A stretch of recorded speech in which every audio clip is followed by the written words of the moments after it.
రజత పథక విజేత సింధుకు కాస్త తీరిక సమయం దొరికింది. లక్ష్య సాధన కోసం ఇష్టమైన ఆహారం, చరవాణిని దూరంగా ఉన్న సింధు ఇప్పుడు సమయం దొరకడంతో చరవాణితో తీరిక లేకుండా గడుపుతోంది.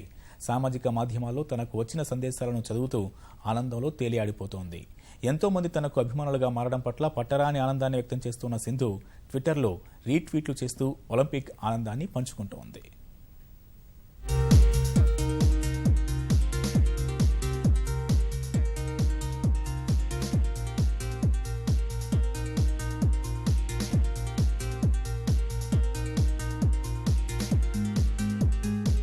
సాంకేతిక ప్రపంచంలో క్షణకాలం చరవాణికి దూరమైతే ఏదో కోల్పోయినట్లుంటుంది నేటి యువతరం. తన లక్ష్య సాధన కోసం ఒలింపిక్స్ జరిగినన్ని రోజులు ఇష్టమైన వాటి అన్నింటికీ దూరంగా ఉంది పీవీ సింధు.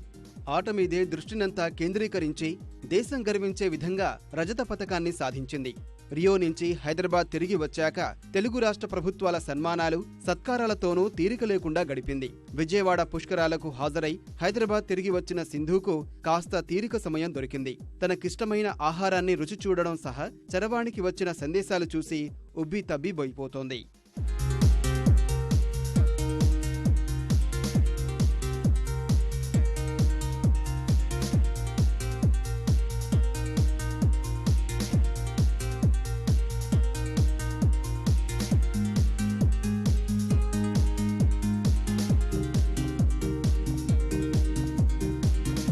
సామాజిక మాధ్యమాల్లో తన విజయాన్ని కాంక్షిస్తూ సాధారణ పౌరుల నుంచి మొదలుకొని ప్రధాని, సినీ, రాజకీయ ప్రముఖులు, వ్యాపార వర్గాలు పంపిన సందేశాల పట్ల ముగ్ధురాలైంది.